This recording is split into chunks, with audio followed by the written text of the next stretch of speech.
Good morning class, this is Dr. Chetna Gupta Pasine and we are talking about biogenesis and genome organization of mitochondria। तो mitochondria को power house of the cell का कोशिका का ऊर्जा ग्रह कहते हैं। क्यों कहते हैं? क्योंकि एरोबिक रेस्पिरेशन की क्रिया के द्वारा जो एटीपी का फॉर्मेशन एनर्जी कंटेंट बनता है, वो एनर्जी कंटेंट जो है वो माइटोकॉन्ड्रियल क्रिस्टल में जाके इलेक्ट्रॉन ट्रांसपोर्ट सिस्टम के थ्रू फ्री होता है और सेल्स की जो भी फंक्शंस होते हैं उनमें अगर एनर्जी रिक्वायरमेंट है तो उस एनर्जी रिक्वायरमेंट को फुलफिल करने का कार्य करता है। यहाँ पर आप देख लेंगे mitochondria are responsible for the conversion of nutrients into energy yielding molecule ATP to fuel the cells activities. जो मैंने आपको बताया वही लिखा है। The function known as aerobic respiration is the reason mitochondria are frequently referred to as the power house of the cell. और क्यों होता है? क्योंकि एरोबिक रेस्पिरेशन की क्रिया के द्वारा ही एटीपी एनर्जी करेंसी का सिंथेसिस होता है। ये एनर्जी करेंसी माइटोकॉन्ड्रियल क्रिस्टल में जाके इलेक्ट्रॉन ट्रांसपोर्ट सिस्टम के थ्रू फ्री होती है एंड सेल्स के एनर्जी रिक्वायरमेंट को फुलफिल करने का कार्य करती है। इसलिए माइटोकॉन्ड्रिया को power house of the cell कहा जाता है। यहाँ पे किस तरह से माइटोकॉन्ड्रिया की ओरिजिन हुई है वो बताया गया है। द एंडोसिम्बायोटिक थ्योरी को एक्सप्लेन किया गया है। तो सबसे पहले इसमें ये बताया गया है कि जो एंसेस्ट्रल प्रोकैरियोट्स थे, जो प्रिमिटिव अर्थ में जो प्रोकैरियोटिक ऑर्गेनिज्म पाए जाते हैं, अभी तक यही पढ़ा गया है कि प्रोकैरियोट्स से ही जब जैसे जैसे अर्थ का क्लाइमेट चेंज हुआ, एनवायरनमेंट चेंज हुआ, उस प्रोकैरियोट से ही यूकैरियोट्स ऑर्गेनिज्म का क्या हुआ है, ग्रोथ हुआ है। तो उन्हीं को एंसेस्ट्रल या पूर्वज माना गया है। तो यहाँ पे ये बताया गया है कि जो प्रोकैरियोटिक ऑर्गेनिज्म थे, एंसेस्ट्रल प्रोकैरियोट्स थे, उनमें प्रेजेंट जो प्लाज्मा मेम्ब्रेन्स थे, उन प्लाज्मा मेम्ब्रेन्स में फोल्डिंग स्टार्ट हुई और वो फोल्डिंग जो है वो कंटिन्यू हुई एंडो मेम्ब्रेन, आउटर मेम्ब्रेन और इनर मेम्ब्रेन के थ्रू, जिसमें न्यूक्लियस एंड एंडोप्लाज्मिक रेटिकुलम भी इन्वॉल्व हुआ। फिर सेकेंड स्टेप में क्या हुआ? जो फर्स्ट एंडोसिम्बायोटिक इवेंट था, मतलब कि जो प्लाज्मा मेम्ब्रेन का इनफोल्डिंग था, और इनफोल्डिंग कहाँ तक हुआ? मेम्ब्रेन के inner layer, nucleus and endoplasmic reticulum तक। जो फर्स्ट एंडोसिम्बायोटिक इवेंट था उसमें क्या हुआ? एंसेस्ट्रल यूकैरियोटिक ऑर्गेनिज्म का फॉर्मेशन हुआ और ये एंसेस्ट्रल यूकैरियोटिक ऑर्गेनिज्म जो है वो अपने अंदर एरोबिक बैक्टीरिया, ऐसे बैक्टीरिया जो कि फोटोसिंथेसिस की प्रोसेस को परफॉर्म कर सकते थे, एरोबिक बैक्टीरिया को उन्होंने अपने अंदर कंज्यूम किया, जिनमें माइटोकॉन्ड्रिया का इवोल्यूशन सबसे फर्स्ट हुआ। फिर नेक्स्ट में बताया गया कि जो सेकेंड एंडोसिम्बायोटिक का इवेंट था उसमें अर्ली यूकैरियोटिक ऑर्गेनिज्म का फॉर्मेशन हुआ, जिनमें फोटोसिंथेटिक बैक्टीरिया, जिसके कंजप्शन में फोटोसिंथेटिक बैक्टीरिया इन्वॉल्व होते थे और इन्हीं के इन्वॉल्वमेंट के कारण क्लोरोप्लास्ट का फॉर्मेशन हुआ। उसके बाद आप नेक्स्ट थर्ड का ही चलता जा रहा है। आप देखेंगे फोटोसिंथेटिक बैक्टीरियम अलग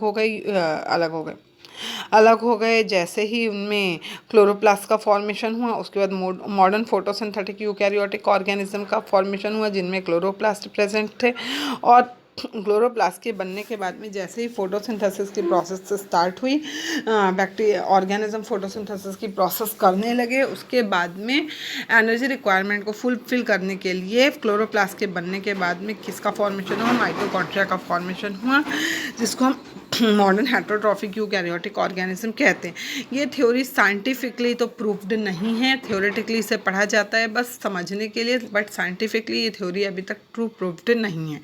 इसके बाद में हम माइटोकॉन्ड्रिया का बायोजेनेसिस देख रहे हैं। बायो का मतलब होता है ऑर्गेनिज्म, जेनेसिस का मतलब जनरेट करना, अपने ही बॉडी के अंदर उस ऑर्गन को जनरेट करते रहना। तो किस तरह बायोजेनेसिस की प्रोसेस होती है माइटोकॉन्ड्रिया में? They grow by importing most of their proteins from the cytoplasm and by internal synthesis of some proteins and replication of the genome. इनका फॉर्मेशन कैसे होता है? ये अपने प्रोटीन्स को साइटोप्लाज्म की तरफ ट्रांसपोर्ट करते हैं और वहीं पर ये अपने कुछ ऐसे प्रोटीन्स का सिंथेसिस एंड रेप्लिकेशन एंड अपने माइटोकॉन्ड्रियल डीएनए का, जीनोम का रेप्लिकेशन स्टार्ट करते हैं, जो कि न्यू माइटोकॉन्ड्रिया के बनने के लिए रिस्पॉन्सिबल होता है। Similar to cells mitochondria divide, cells की तरह ही माइटोकॉन्ड्रिया के सेल्स भी डिवाइड होती है and fuse with each other, और वो क्या करते हैं? एक दूसरे से जॉइंट होते हैं और माइटोकॉन्ड्रिया के नंबर को सेल्स में मेंटेन करने का कार्य करते हैं। Similar to cells mitochondria divide and fuse with each other, mitochondria maintaining their numbers of cells. क्या करते हैं? सेल्स की तरह ही माइटोकॉन्ड्रिया भी डिवाइड होते हैं, डिवाइड होकर फ्यूज होते हैं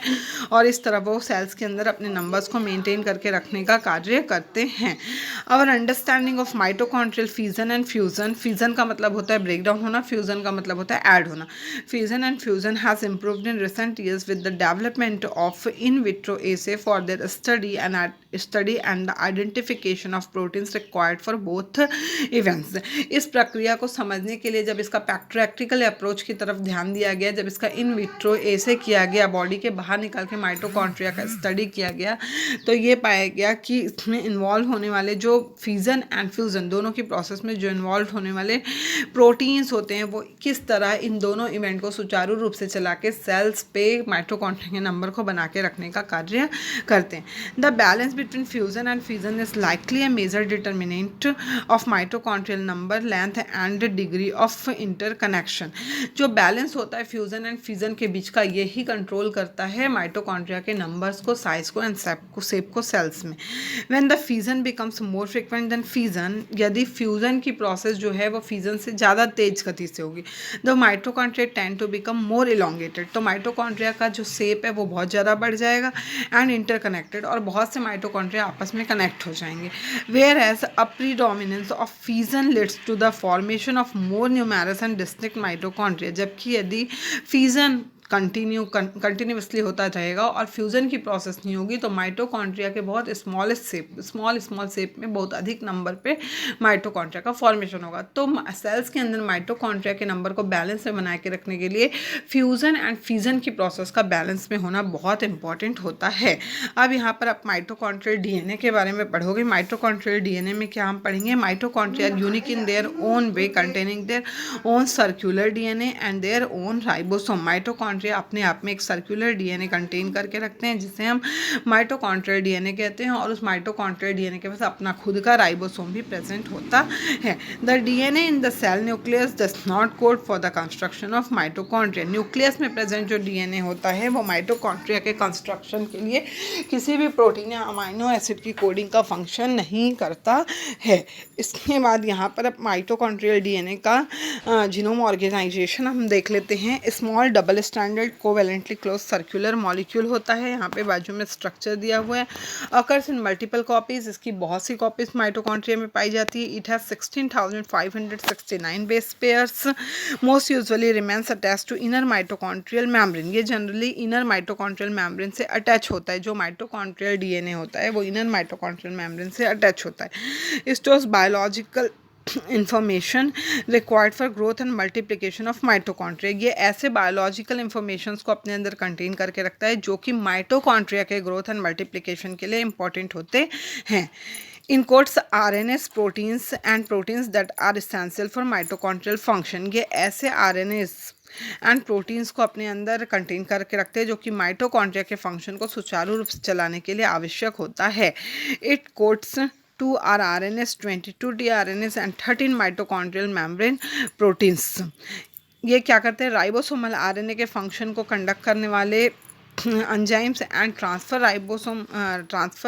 आरएनएस के फंक्शन को सुचारू रूप से चलाने वाले प्रोटीन्स को कंटेन करके रखने का कार्य करते हैं. उनकी कोडिंग में इंपॉर्टेंट रोल प्ले करते हैं. Can undergo replication and duplication. And mitochondrial DNA में डुप्लीकेशन एंड रेप्लिकेशन की प्रोसेस, मतलब कि अपने जैसे रेप्लिका या कॉपीज बनाने की प्रोसेस पाई जाती है. Not absolutely autonomous, depends on nuclear DNA. ये कम्प्लीटली खुद पे डिपेंडेंट नहीं होते. ये किसी हद तक न्यूक्लियस डीएनए पे भी डिपेंडेंट होते हैं.